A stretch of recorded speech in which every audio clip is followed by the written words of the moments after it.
Welcome back to my channel अबैक tarot. आशा करती हूँ आप सब लोग बहुत खुश हैं। तो आज के रिलेशनशिप गाइडेंस की रीडिंग पे हम ये चेक करेंगे कि इस रिलेशनशिप का फ्यूचर क्या है। चाहे आपके रिलेशनशिप का स्टेटस अभी कुछ भी हो, नो कॉन्टैक्ट में हो, या तो अच्छा खासा रिलेशनशिप चल रहा है बट आप लोगों के मन में कंफ्यूजन है कि इसका फ्यूचर क्या होने वाला है, तो आज हम ट्राई करेंगे उसके ऊपर लाइट डालने के लिए कि क्या फ्यूचर है इस रिलेशनशिप का। तो रीडिंग में आगे बढ़ने से पहले फिर से बताना चाहती हूँ कि ये एक कलेक्टिव रीडिंग है, तो ज़रूरी नहीं है हर पॉइंट्स या हर गाइडेंस हर किसी के सिचुएशन के साथ रेजोनेट करे। तो जितना आपके सिचुएशन के साथ रेजोनेट करते हैं उसको एज ए गाइडेंस लीजिए और बाकी का पार्ट बाकी लोगों के लिए छोड़ दीजिए। तो अभी हम चेक करेंगे कि आपके पार्टनर का करंट फीलिंग्स इस टाइम पे क्या है टुवर्ड्स दिस रिलेशनशिप। ठीक है, अभी हम पहले चेक करेंगे कि आपके पार्टनर का करंट फीलिंग्स क्या है टुवर्ड्स दिस रिलेशनशिप। वो सोच क्या रहा है इस रिलेशनशिप के बारे में।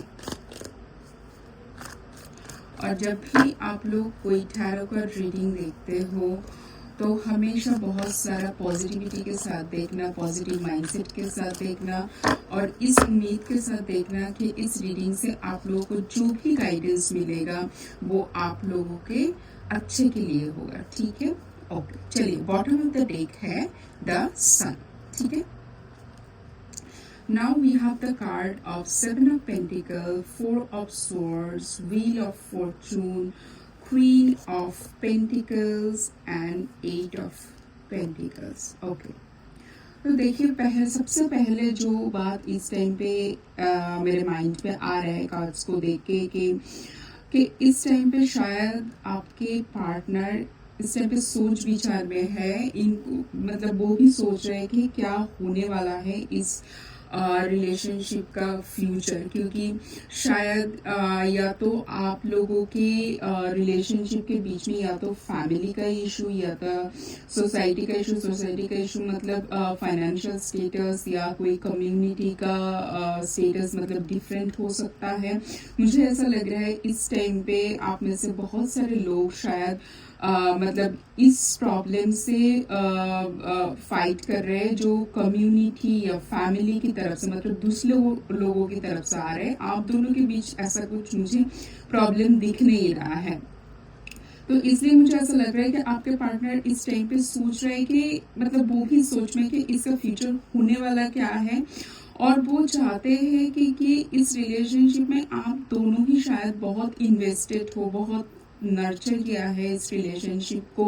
तो उनको लगता है कि मतलब इसका जो आउटकम है उनको ये पॉजिटिविटी की तरफ मतलब इसको मतलब उनको ये फीलिंग होता है आप जब भी उनके साथ रहते हो शायद आप एज ए गुड लक उनके लाइफ में काम करते हो। आपका उनके साथ होना उनके लिए एक फॉर्चून लेके आते हैं, वो अपने आप को फुलफिल समझते हैं। उनको लगता है कि लाइक आप ही वही पार्टनर हो जिनको शायद उनको तलाश थे, तो वो किसी भी हालत में आपको खोना नहीं चाहता है। आप उनके लाइफ में जब रहते हो ना उनको लगता है कि उनके लाइफ में इस टाइम पे सब कुछ है। तो अगर मैं इस रिलेशनशिप के लिए बोलूँ कि वो अब इस सोच में है कि जो भी अभी ब्लॉकेज आ रहा है आप दोनों के इस रिलेशनशिप के बीच में उसको कैसे रिजॉल्व किया जाए। ठीक है, और उसको रिजॉल्व करने के लिए उसके टुवर्ड्स क्या एक्शन ले सकते हैं, क्या मतलब क्या अप्रोच हो सकता है, वो तो इस टाइम पे यही सब कुछ सोच रहा है। और मुझे ऐसा लग रहा है कि आप में से बहुत से लोगों के पार्टनर शायद इस टॉपिक को लेके बहुत जल्दी आप लोगों के साथ बैठ के बात करने वाले हैं कि जो प्रॉब्लम है उसको मतलब हैंडल कैसे किया जाए। ठीक है, तो वो मतलब चाहते हैं इसका एक पॉजिटिव आउटकम, एक अच्छा सा एक रेजोल्यूशन जो भी इशू इस टाइम पे चल रहे हैं।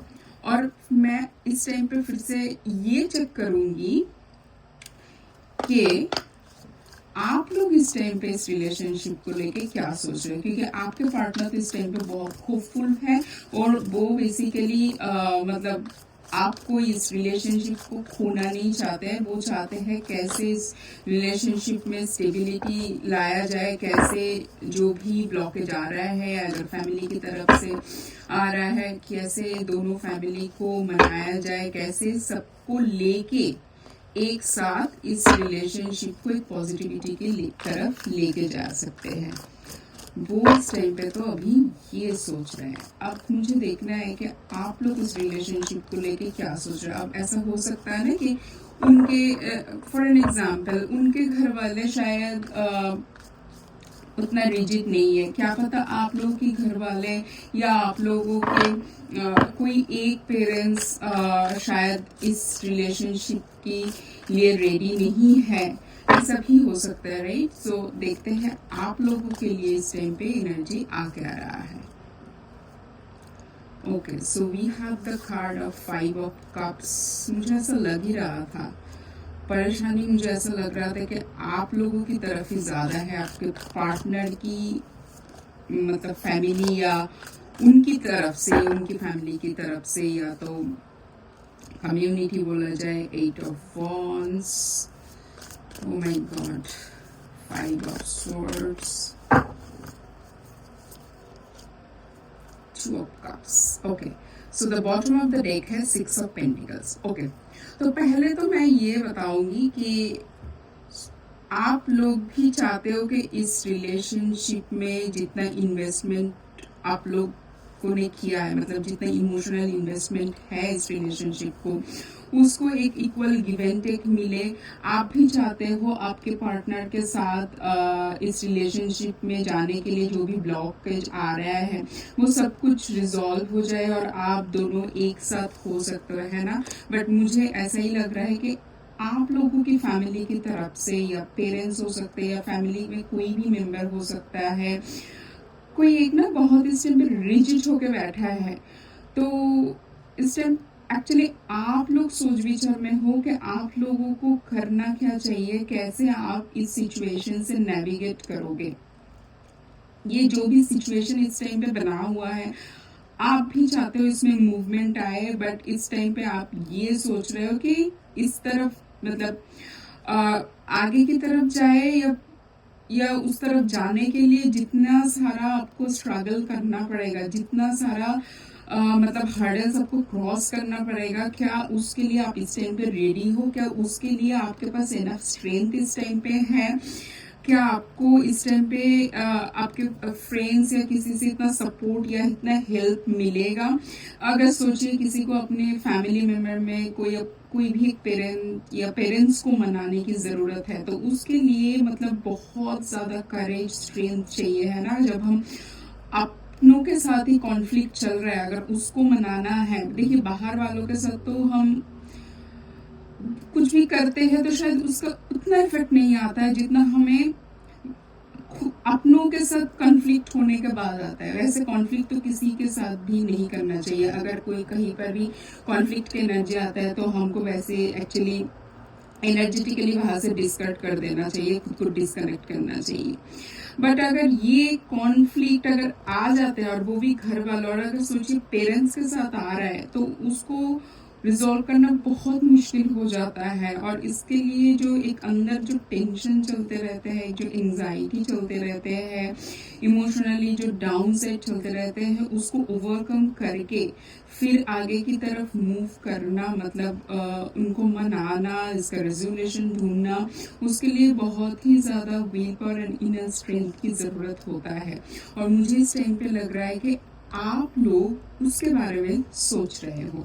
तो आप में से दोनों लोग ही, मैं यही बोलूँगी, आप और आपके पार्टनर, आप दोनों ही चाहते हो इस रिलेशनशिप का एक पॉजिटिव आउटकम, इस रिलेशनशिप में कैसे मूवमेंट लाया जा सकता है, कैसे एक पॉजिटिव शिफ्ट लाया जा सकता है, जो भी ब्लॉकेज आ रहा है उसको कैसे रिजॉल्व किया जाए। बट उसके लिए तरीका ढूंढने की कोशिश कर रहे हो, ठीक है।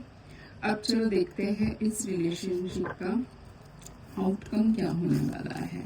ये तो आप दोनों चाहते हो, पर डिवाइन का गाइडेंस क्या है इसके लिए, है ना। कभी कभी डिवाइन, कभी कभी क्या, मैं तो यही बोलूँगी, डिवाइन हमेशा मिरेकल ही करते हैं। बस हमें उस राइट टाइम के लिए उस डिवाइन टाइम के लिए वेट करना पड़ता है और डिवाइन के ऊपर भरोसा रखना पड़ता है, क्योंकि जब सिचुएशन हमारी जैसा नहीं होता है तब हमारा वो फेथ, वो ट्रस्ट, वो थोड़ा सा डगमगा जाता है। उस टाइम पे हमें भरोसा रखना होता है ज़्यादा से ज़्यादा डिवाइन के ऊपर, परमात्मा के ऊपर, ठीक है। तो इस रीडिंग को ज़रूर क्लेम करना, ये लिख के हैप्पी, इस रीडिंग को ज़रूर क्लेम करना हैप्पी लिख के। So we have the guidance. Oh my god, oh my god, it's a yes. मुझे लगता है और कोई कार्ड पुल करने की कोई ज़रूरत है ही नहीं। It's a yes, it's a yes. हो सकता है इस टाइम पे हार्डल है, हो सकता है कि इस टाइम पे आप लोगों को सिचुएशन थोड़ा सा क्रिटिकल लग रहा है, थोड़ा सा ठीक नहीं लग रहा है, बट इसका आउटकम यस है। आप लोगों का रीयूनियन होगा। ज़रूर क्लेम करना इस रीडिंग को हैप्पी लिख के, ठीक है। देखिए फॉरगिवनेस का कार्ड है। Thank you universe, thank you.